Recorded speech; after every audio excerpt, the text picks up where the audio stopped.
Gente querida, hoje nós estamos finalizando aqui um trabalho de 2 meses e meio. A gente está finalizando uma série toda de reflexões sobre os nossos relacionamentos à luz do Evangelho, sobre essa dimensão da nossa experiência relacional. E hoje nós vamos meditar num texto de Paulo aos Efésios, capítulo 4, verso 1, texto bastante conhecido. À medida que eu ler, eu acredito que você vai reconhecer pelo menos alguns trechos importantes desse texto.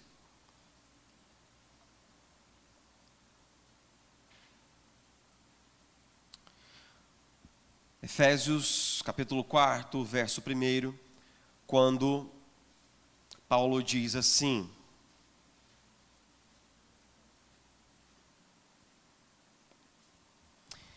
como prisioneiro no Senhor, rogo-lhes que vivam de maneira digna da vocação que receberam.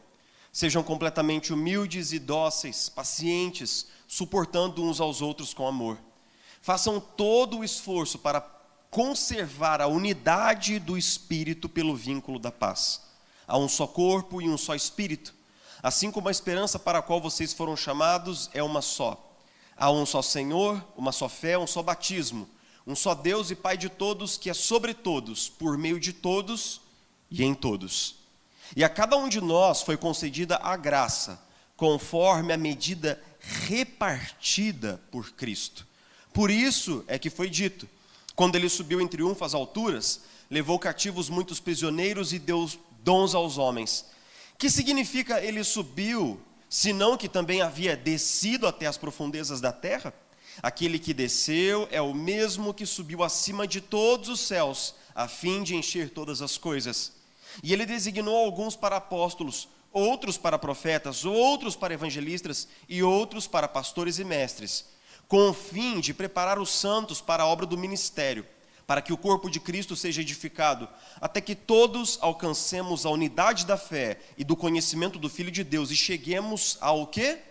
Maturidade, atingindo a medida da plenitude de Cristo.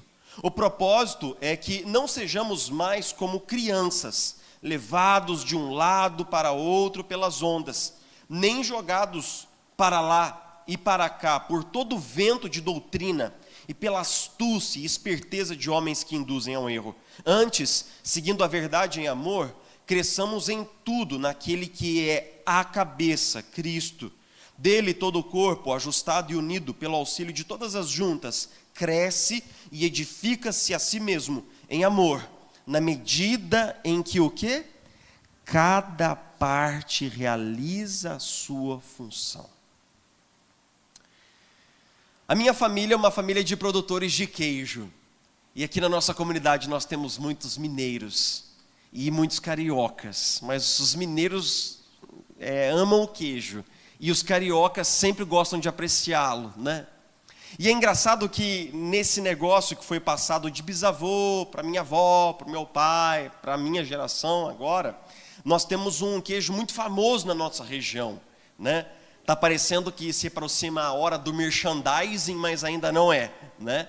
Porque nós temos um queijo muito famoso, o queijo de Alagoa, o queijo da onde vêm as belas mulheres. E mulheres bravas também, diga-se de passagem, né? Mas Alagoa, que é a terra da minha sogra, é um lugar muito famoso pelos queijos curados que são produzidos ali. Como é que é isso? O queijo ele é feito, ele é enformado, ele é prensado, ele é desenformado, colocado na salmoura, primeiro molhada, geralmente depois a seca, e ele é colocado num lugar com uma temperatura adequada para que ele passe por um processo de maturação. Ele vai ficar ali amadurecendo, ele vai ficar ali buscando a sua melhor forma. O que é um queijo curado? É um queijo que amadureceu para mostrar suas melhores propriedades. É um queijo cujo sabor foi apurado, é um queijo que foi trabalhado pelo tempo e pela artimanha do artífice, que tem os tombos periódicos do queijo e tem a temperatura correta para que ele amadureça. Mas, em geral, é assim: quanto mais curado o queijo, mais caro ele é. Por quê? porque esse processo de maturação gerou um valor agregado naquele produto ali. A maturação é um processo custoso para o cara que está produzindo o queijo, porque o queijo que foi hoje informado, ele só vai ser vendido daqui a um ano. Então, durante um ano, aquele capital está investido. Mas 1 quilo de queijo curado vale 6, 7, às vezes 10 vezes o preço de um queijo normal, o que a gente chama fresco. Esse negócio funciona mais ou menos assim: quanto mais maduro, mais valoroso, mais raro. Mas a maturidade não é só uma coisa que a gente aplica nos queijos. A maturidade é um conceito que a gente aplica na vida e que é essencial para a vida. Nós hoje falamos em negócios maduros, nós falamos em produtos maduros, projetos maduros, maturidade em liderança, maturidade em projetos. A maturidade é um conceito amplo que vai de frutas a casamentos, personalidades e decisões. Tudo pode ser amadurecido. O que é maturidade? É quando uma realidade, uma pessoa, uma organização, um projeto alcança o seu pleno potencial, atinge a sua melhor forma, ele torna-se a sua melhor versão e ele se torna tudo aquilo que ele pode ser. E esse é um conceito essencial para nós cristãos. Por quê? Porque o novo nascimento não é uma linha de chegada. Tem alguns crentes que no dia do batismo eles falam assim: ufa, agora me batizei, que maravilha! Agora eu já posso sentar, porque eu já peguei o meu ticket para o céu, já estou guardando ele aqui no bolso, é só esperar Jesus voltar, ou alguma coisa acontecer, porque minha passagem para o céu já está comprada. Para ele, o dia da sua profissão de fé é uma linha de chegada, mas é muito equivocada essa visão, porque a profissão de fé e o dia do batismo, o dia em que nós assumimos um compromisso com Jesus, é o dia da linha de partida, é onde as coisas começam. E todo aquele que nasceu de novo tem que amadurecer, tem que experimentar isso que nós chamamos de maturidade cristã. Mas o que é maturidade cristã? Como nós amadurecemos na fé? E como é possível aferir se nós estamos amadurecendo na fé? Como é possível mensurar isso daí? Eu gostaria de te provocar hoje, se você tem 1 mês de convertido, 1 ano, 10 anos, 20 anos, eu quero te perguntar: você é um queijo que continua amadurecendo? Você é um queijo que continua agregando mais e mais beleza, valor e sabor à sua vida, para que as pessoas possam provar da beleza de Cristo por meio de você? Porque o queijo é mais ou menos assim, gente: ou ele cura, ou ele estraga. Ele estraga. Ou ele cura, ou ele estraga. E eu gostaria que hoje a gente pudesse refletir um pouco sobre isso. O tema do nosso ano é o essencial para uma vida plena, e nós conversamos sobre as dimensões espiritual, racional, emocional e a física. E nós estamos agora na última reflexão da dimensão relacional. Paulo está preso, ele já anuncia isso no primeiro versículo, preso em Roma, e ele escreve para a sua igreja amada que ele mesmo havia evangelizado em Éfeso. Éfeso, uma cidade estratégica, uma cidade que tinha mais de 130 comunidades pequenas ao redor e que dispunha de uma grande influência econômica, cultural e religiosa. Em especial porque uma das 7 antiguidades, conhecidas como uma das 7 maravilhas do mundo antigo, estava sediada lá na cidade de Éfeso, o templo à deusa Diana. Lá no centro do templo havia um asteroide com uma forma que lembrava uma mulher com 7 seios. E esse asteroide era reverenciado e adorado como sendo uma espécie de presença espiritual da própria deusa sobre a cidade. Havia peregrinação, havia um volume de comércio muito estupendo em torno dessa grande obra da engenharia daquele tempo, que era a templo da Diana dos Efésios. Paulo chega ali, ele permanece na cidade por 3 anos, ele prega o evangelho, muitos se convertem e uma igreja se estabelece ali. E então, depois de muitos anos, ele escreve para essa igreja. E ele começa nos primeiros 3 capítulos a falar sobre tudo o que Jesus fez por eles. Basicamente, esse é o modus operandi das epístolas paulinas. Paulo repassa com os seus ouvintes a mensagem do evangelho primeiro, E depois ele começa a mostrar as implicações dessa mensagem na vida das pessoas, dizendo assim, olha, isso daqui é a fé que vocês abraçaram outrora. E o impacto disso na vida de vocês tem que ser esse, esse e esse. E ele começa então a falar sobre vida em comunidade. Ele começa a falar que nós precisamos viver de maneira digna da nossa vocação, e ele diz assim no final do versículo 2, nós precisamos ser humildes, dóceis, suportando uns aos outros. Uns aos outros é uma expressão típica do vocabulário paulino, porque tem a ver com essa mutualidade da experiência cristã, tem a ver com esse eu, tu, eu, que é construído na vida de comunidade. Nesse sentido, Paulo começa a dizer que nós temos que buscar a vida de comunidade. E ele começa a bricolar uma série de temas importantes para o apóstolo Paulo, mas no versículo 13, ele diz assim, até que todos alcancemos a unidade da fé, do conhecimento do Filho de Deus, e todos cheguemos a o quê? Como é que está no texto? Todos cheguemos a maturidade.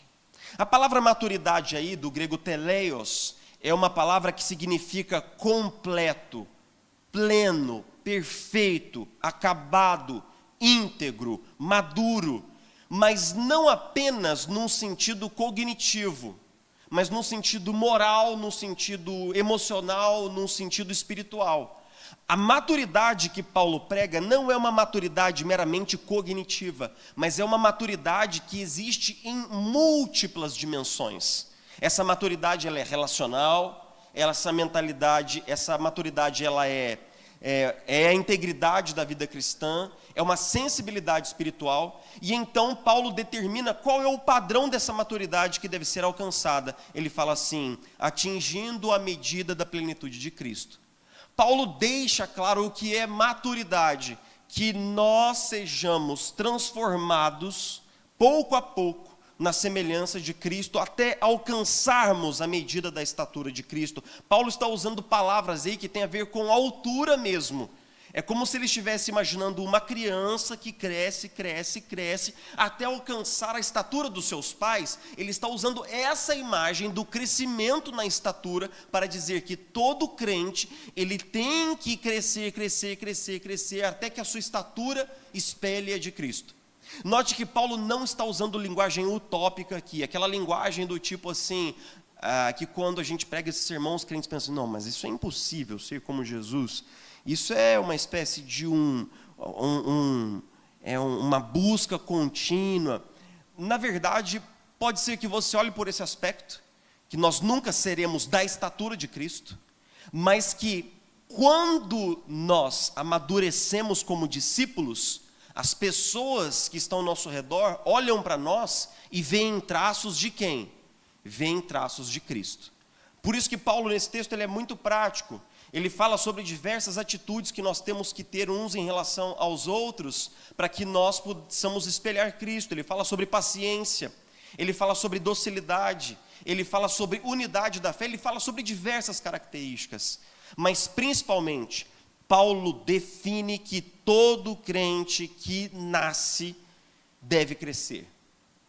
E hoje, infelizmente, não é isso que nós temos como um padrão nas nossas igrejas. Nem dentro da igreja, nem fora dela. Há uns 20 anos atrás, os sociólogos, tentando entender o que estava acontecendo com a minha geração, os millennials, eles cunharam uma expressão chamada kiduts. Quem são os kiduts? Vai ficar ali, tranquilo. O Arão vai pegar. Santo varão, é isso aí. O que é uma caneta sem uma tampa? O que é uma panela sem a sua tampa? Quem são os kiduts? São pessoas que têm entre 25 e 35 anos de idade agora, mas eles são adultos, mas eles têm mentalidade e um estilo de vida de kids, de crianças, kiduts. Quem são os kiduts? Eles têm idade para ter família, mas na verdade moram com a sua própria família. Eles têm idade para assumir responsabilidades, mas eles não sabem lavar uma louça.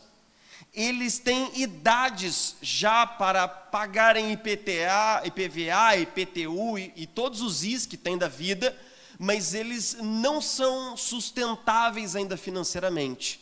E eles se conservam crianças. Existe, no nosso momento histórico, uma rejeição a tudo aquilo que cheira à maturidade. Por exemplo, em nenhum outro momento da história, a velhice foi tão desprezada e aviltada como nos nossos dias. Alcançar anos, antes, era uma honra, e era uma coisa ditosa, hoje é uma coisa vergonhosa. O padrão é ser jovem, e não apenas ser jovem, mas ser jovem, inconsequente, irreverente, irresponsável, no final das contas, imaturo. Imaturo. A nossa sociedade estabeleceu um padrão de imaturidade para aqueles que nasceram após a década de 80 como um modo de estilo de vida desejável. Quanto mais irreverente, quanto mais inconsequente você for, mais descolado, mais cool você é. E é engraçado que aqueles da nossa geração que são mais centrados, né, que são mais ponderados e que trabalham e pagam suas contas, eles são os velhos, né? Eles são apelidados de velhos, eles são os quadrados, eles são os antiquados. A gente tem que pensar sobre isso porque a maturidade ela é essencial para se viver a vida. Por quê? Porque só uma pessoa madura consegue lidar com todas as dificuldades e agruras da vida adulta. Uma pessoa imatura não consegue superar os tempos difíceis que se abatem sobre qualquer relação conjugal. Uma pessoa madura encontra a solução. Uma pessoa imatura busca a porta da saída do casamento. Uma pessoa madura se confronta com as dificuldades da vida profissional e ela busca caminhos para crescer e ser melhor. A imatura se ressente, fala mal do chefe, tudo é culpa dos outros, não se responsabiliza. Existe uma necessidade de maturidade, em especial quando a maturidade passa por fazermos aquilo que precisa ser feito e não aquilo que nós queremos fazer. As crianças, elas têm vontade. Elas têm vontade o tempo todo, não importa se a mãe está cansada, não importa se o pai está extenuado, ela quer porque quer, porque quer. E ela não tem uma negociação da vontade dela com a vontade dos outros. Ela não é capaz de se colocar em segundo lugar, nem naquele momento, para que outro seja beneficiado. Mas o adulto faz isso. E nós precisamos resgatar a importância da maturidade na nossa construção social. E mais ainda, da maturidade cristã, da maturidade espiritual, que é um aspecto muito subvalorizado atualmente. As pessoas não querem comunidades que as desafiem a crescer como pessoas, que as desafiem a pensar, que as desafiem a considerar e a ponderar. As pessoas gostam de clichês evangélicos.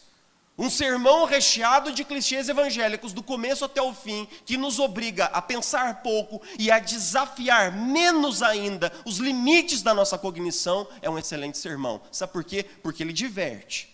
Ele faz as pessoas rirem. A gente sai da igreja feliz. A gente não aprendeu nada, mas a gente não se importa. O sermão parece uma sessão de stand-up comedy. Aprendizado é quase nenhum. O impacto real disso na vida e no casamento é quase nenhum. Mas, de certa forma, é isso que hoje está sendo colocado como um padrão desejável. Nós nunca seremos uma geração de crentes maduros se nós continuarmos nesse rumo e valorizando esse tipo de coisa. Nós nunca seremos. A experiência que é buscada é instantânea, é volátil e é fluida. Mas a maturidade não pode ser construída, senão de forma muito gradual, de forma muito lenta e dolorosa. Eu não sei se você se lembra dos primeiros dias do seu casamento. Você se lembra?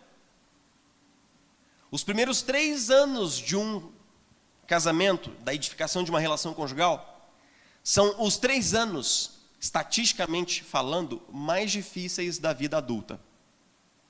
Só tem um ano que é significativamente mais difícil do que os primeiros 3 anos do casamento, que é o primeiro ano do primeiro filho. O primeiro ano do primeiro filho de um casal é, por uma grande amostra que foi pesquisado nos Estados Unidos, o ano mais infeliz da vida adulta das pessoas em geral. Por quê? Porque os cônjuges estão cansados, seus corpos estão visivelmente alterados pelo nascimento de um filho, sua vida sexual foi transfigurada em algo que eles não conhecem, e eles têm que se colocar agora em segundo plano para colocar um serzinho minúsculo em primeiro lugar e fazer uma série de renúncias que não terminarão no final daquele primeiro ano. E eles sabem disso. Eles terão que se tornar agora pais e mães, e para isso eles terão que amadurecer. E amadurecer é doloroso, lento, penoso. Um processo que é como andar em zigue-zague. Então nós precisamos nos lembrar de que o que nós precisamos de fato é maturidade. Nós precisamos desistir de uma comunidade voltada para a experiência e buscar a vida comunitária como uma fonte de real maturidade. Porque a maturidade é o que nós precisamos. E eu vou fazer 3 exemplos muito rápidos aqui. Por exemplo, suponhamos, isso não acontece com você, porque sua vida é linda e maravilhosa. A minha também é. Nós somos crentes, não é? Mas isso, suponhamos que exista um mundo no qual você passe uma semana dos diabos. Dentro de casa, no trabalho, tudo dando errado, uma coisa difícil, muito. E quanto mais você ora, mais assombração lhe aparece. Não tem disso? Aqueles dias em que você espera que venha uma luz no fim do túnel. E essa luz vem, e é o trem, vindo a toda velocidade na sua direção. Né? Como seria gostoso e uma experiência abençoada se mesmo diante de tanto sofrimento e oposição, nós pudéssemos ter a fé que Jesus tinha diante da tempestade. Como seria bom ter a paz interior de Jesus diante da tormenta, não é? Como seria bom você ver as coisas caindo ao seu redor e você dormir um sono infantil de uma criança de 3 anos, porque você sabe que Deus está no controle e nada sai das mãos do Pai. Como seria maravilhosa essa experiência. Como seria bom se você, confrontado pela tentação mais vil e suja e perniciosa, pudesse se manter incólume, incorruptível, quando eles oferecem aquela vantagem indevida lá na empresa, de um dinheiro que corre de mão em mão, e você está apertado, e esse dinheiro seria muito bem-vindo, mas é um dinheiro sujo, e você com muita naturalidade dá as costas para isso, porque você sabe que Deus é fiel, e vai suprir para os seus filhos, e você não precisa sujar as suas mãos. Como seria bom viver assim, não é? Com mais fé, com mais confiança, com mais santidade, com mais retidão, seria maravilhoso. O nome disso é maturidade. Maturidade. Hoje eu passo por coisas que se eu tivesse passado há 15 anos atrás, elas tinham me colocado num caixão, direto e sem escala. Mas graças a Deus, a maturidade vem no tempo aprazado de Deus para nós. Então eu e você, nós queremos maturidade. Nós queremos nos tornar esse tipo de homem e de mulher que tem o coração no Senhor e não será demovido. Uma das rainhas da Inglaterra disse assim: eu tenho mais medo de um homem reformado de oração, de joelho, do que de um exército inteiro. Era reconhecido no passado a tenacidade do caráter dos crentes. Nós éramos conhecidos por sermos homens e mulheres de virtude num tempo de corrupção e depravação. Nós precisamos de maturidade. A grande questão é como amadurecer. E o que o texto ensina sobre isso? O texto diz assim, Paulo enfatiza a questão da unidade cristã nos versículos de 1 a 6, Ele repete que há um só corpo, um só Espírito, um só batismo, um só Senhor, uma só fé. Mas depois dele falar sobre essa unidade, onde todos estão juntos e todos são um, no versículo 7, ele altera levemente o seu tema, dizendo assim: e a cada um de nós foi concedida uma graça, conforme a medida repartida por Cristo. Veja bem, a comunidade cristã é quando nós vivemos em unidade, mas essa unidade não estrangula e não mata a pessoalidade. Para Paulo dizer assim, para cada um, Jesus deu uma graça, Jesus repartiu alguma coisa, Jesus colocou sobre cada um de nós uma graça especial. E sobre o que ele começa a falar logo em seguida? Sobre os dons espirituais. Ele começa a falar sobre como Deus, por meio da ascensão e da vitória de Jesus na cruz, derramou sobre cada um de nós dons espirituais. O que são dons espirituais? São capacidades dadas pela própria pessoa do Espírito Santo vivendo em nós. São dons mesmo, são presentes. E ele começa a falar aqui sobre os apóstolos, sobre os mestres, porque de forma geral, nesse texto, Paulo enfatiza os dons de ensino. Especialmente aos Efésios, ele foca nos dons de ensino. E no versículo 12 ele fala sobre o propósito dos dons. Ele fala assim, com o fim de preparar os santos para a obra do ministério, até que todos alcancemos a maturidade. Agora eu vou juntar as peças diante dos seus olhos, diante dos meus olhos, para que a gente possa entender o que Paulo está dizendo aqui. Ele tem uma ideia provocativa. Paulo quer falar sobre maturidade. Mas antes de falar sobre maturidade, ele fala sobre dons espirituais e sobre unidade congregacional. Porque Paulo diz assim, não existe caminho individual para a maturidade. O dom espiritual que você precisa para crescer, foi colocado de forma muito, digamos assim, engraçada, sobre o seu vizinho. Diga para o seu vizinho assim, você tem o dom que eu preciso. Diga para ele. Pode ser seu esposo, pode ser sua esposa. O dom espiritual que eu preciso, você o tem. Você o tem. O que nós estamos dizendo aqui?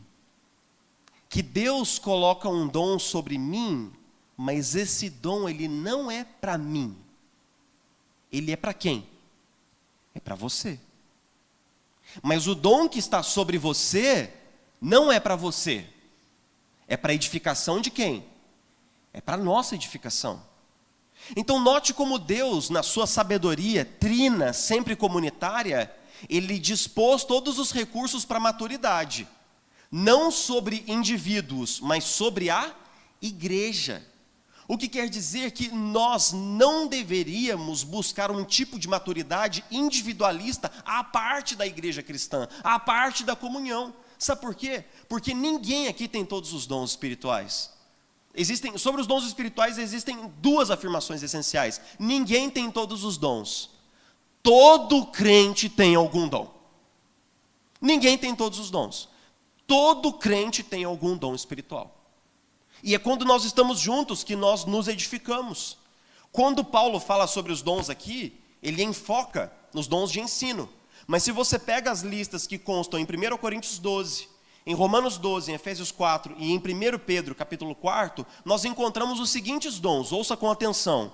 Palavra de sabedoria, palavra de conhecimento, fé, cura, operações de milagres, profecia, discernimento de espíritos, variedade de línguas, interpretação de línguas, socorro, governo, liderança, serviço, ensino, exortação, contribuição, que é generosidade, liderança e misericórdia. Deus dispõe variados dons sobre a igreja, sobre cada um de nós, para que nós possamos, no serviço uns aos outros, sermos edificados e crescermos juntos. É assim que Deus nos programou para alcançar a maturidade. Maturidade por meio da mutualidade.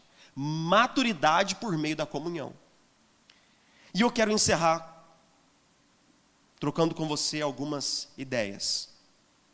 Uma vez eu li um livro do Stephen Covey, um livro muito conhecido, Os 7 Hábitos das Pessoas Altamente Eficazes, cujo título parece aqueles típicos livros norte-americanos de receita de bolo, mas é um livro excelente, muito bom mesmo. que ele fala sobre o contínuo da maturidade. Pense comigo nas ideias de Stephen Covey. Fala assim, olha, o estágio de maior imaturidade é o estado de dependência, que é o estágio mais infantil. A criança precisa de tudo, para comer, para tomar banho e tal. Depois, existe uma fase de independência, onde a gente já aprende a tomar banho sozinho, a se vestir sozinho e tal. E a gente acha que a independência é o último estágio de maturidade de uma pessoa, mas não é.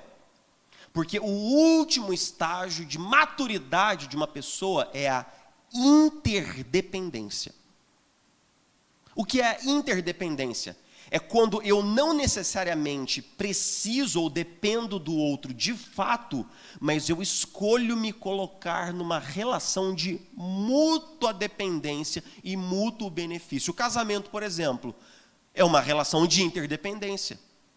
Eu escolho depender da minha esposa.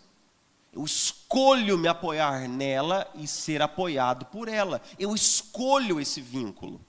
O que Paulo está propondo aqui é uma interdependência.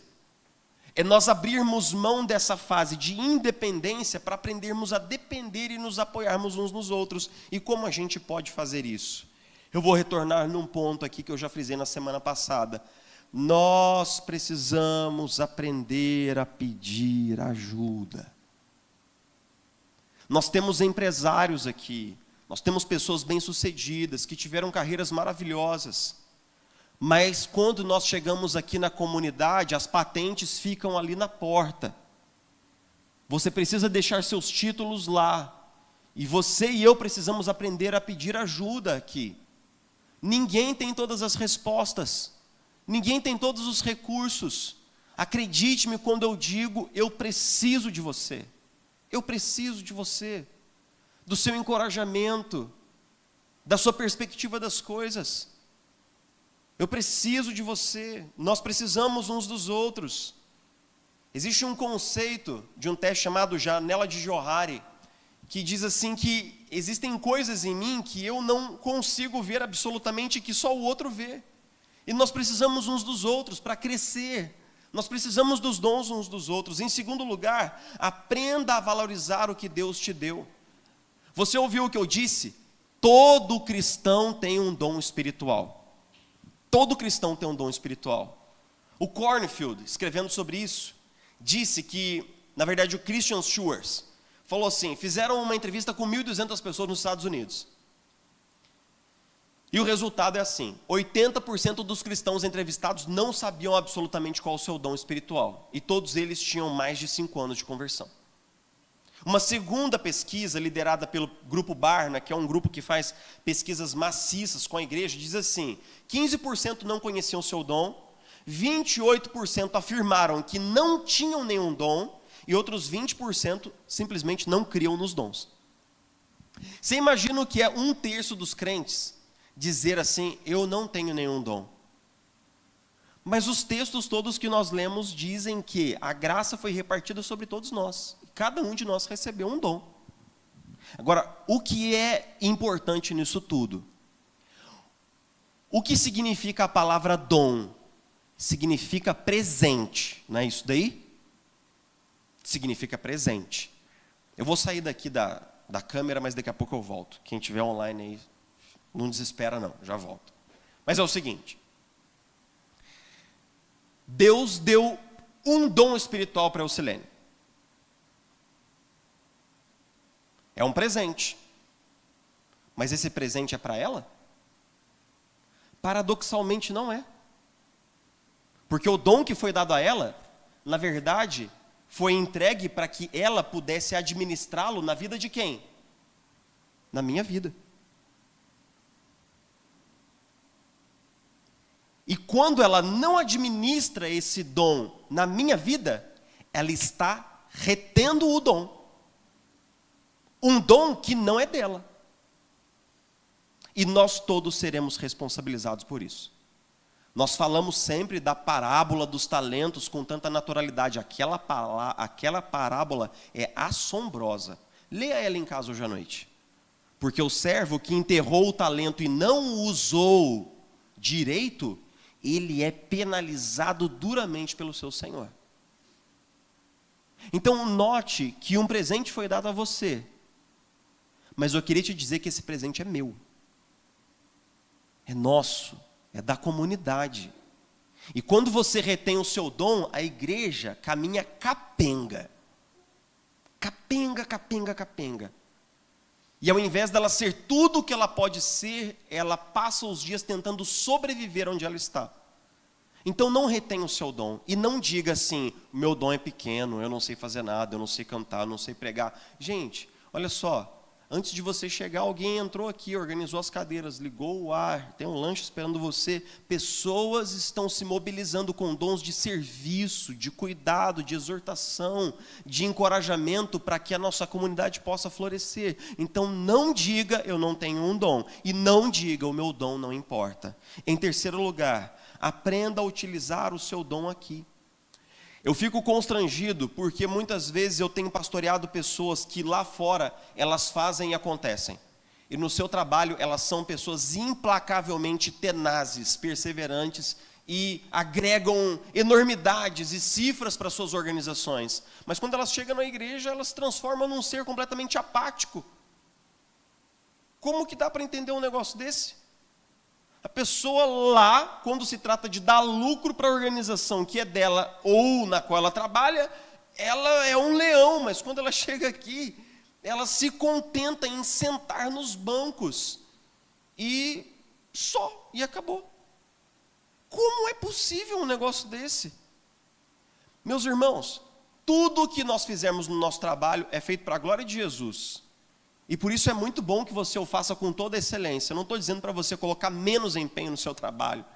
Eu estou dizendo que isso daqui que nós estamos tentando fazer, não para nós, mas para o bem do nosso bairro e da nossa cidade, para levar esperança para pessoas que estão vivendo na sombra da morte, isso daqui também é de muita importância, é de suma importância, é de eterna importância.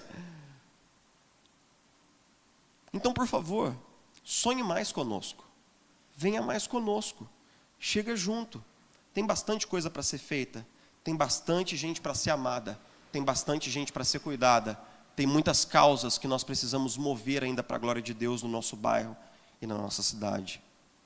Paulo nos apresenta Jesus como o padrão da nossa maturidade, mas eu gostaria de encerrar lendo um texto, o texto da Epístola aos Hebreus, que fala algo muito inesperado e chocante sobre a maturidade do próprio Jesus. Ouça comigo, quando ele diz assim: durante os seus dias de vida na terra, Jesus ofereceu orações e súplicas em alta voz e com lágrimas àquele que o podia salvar da morte, sendo ouvido por causa da sua reverente submissão.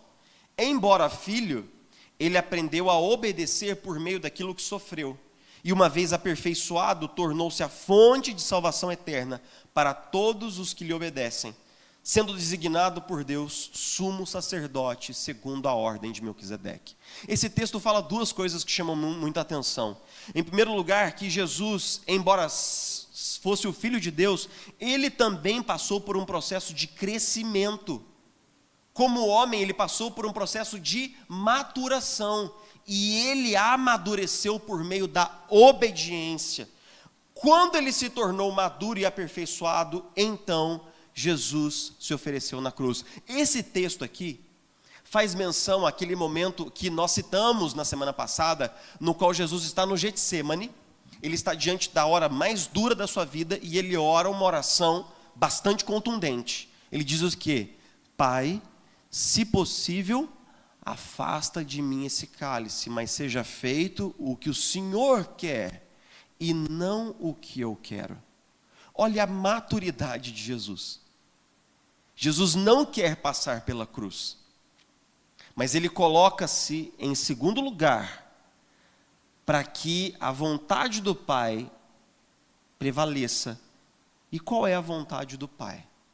Que eu e você fôssemos salvos por meio do sacrifício de Jesus. A maturidade de Jesus o levou a colocar-se em segundo lugar, para que você fosse colocado em primeiro lugar.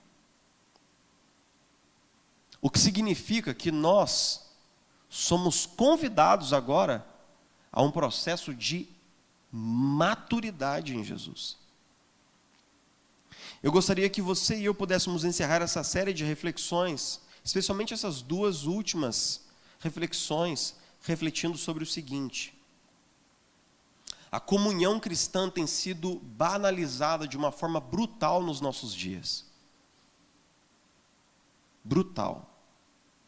Eu sei, e eu quero fazer aqui uma fala de meia-culpa, dizendo o seguinte: eu sei que a igreja como instituição, ela pode se tornar perversa, confusa, tóxica. Eu não tenho dúvida. Eu já contei várias histórias aqui da minha vida para vocês, contando sobre isso.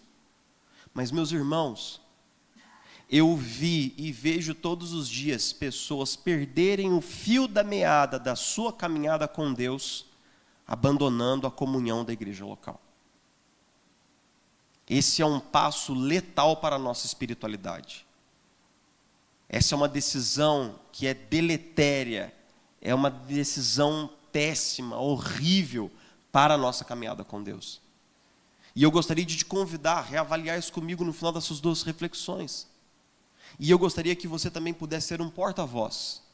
Porque todos os dias você topa com um desegrejado, não é verdade?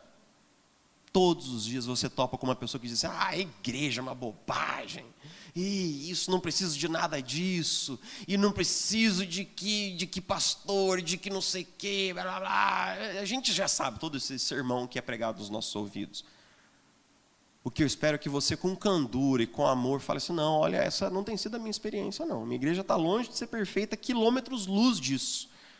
Mas lá a gente está tentando fazer aquilo que é certo. Nosso pastor é maluco, mas o resto do povo é tudo bom, é maravilhoso. Eu gostaria que você pudesse levar esperança para aqueles que perderam a esperança. Você é um porta-voz da esperança. Esperança não sobre a igreja, sobre um Jesus que nos conecta com um povo para que juntos nós possamos crescer, cuidar uns dos outros, amar uns aos outros, proteger uns aos outros, para que nós possamos crescer juntos. Jesus, muito obrigado.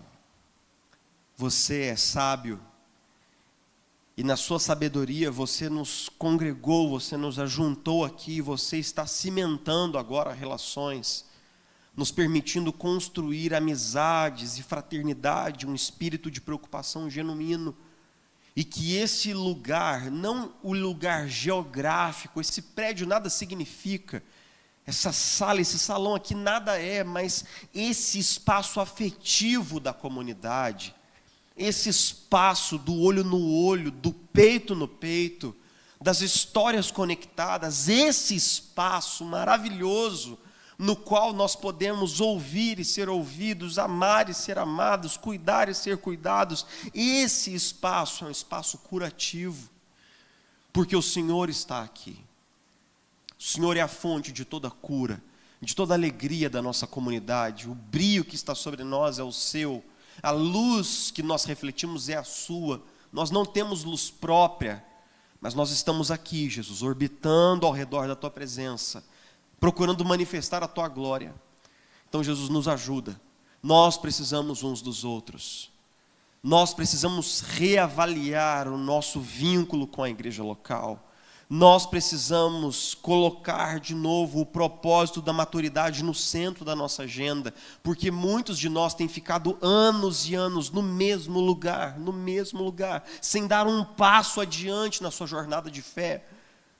Mas isso tem acontecido, Senhor, porque essa jornada é impossível de ser trilhada sozinho. É impossível. Mas muito obrigado pela igreja local. Muito obrigado pelo povo que se reúne aqui. Muito obrigado pelos dons espirituais representados aqui. Muito obrigado por cada abraço, por cada gesto. Muito obrigado. Nós somos agradecidos. Nós somos agradecidos. Nós somos agradecidos. Nós oramos em nome de Jesus. Amém. Amém.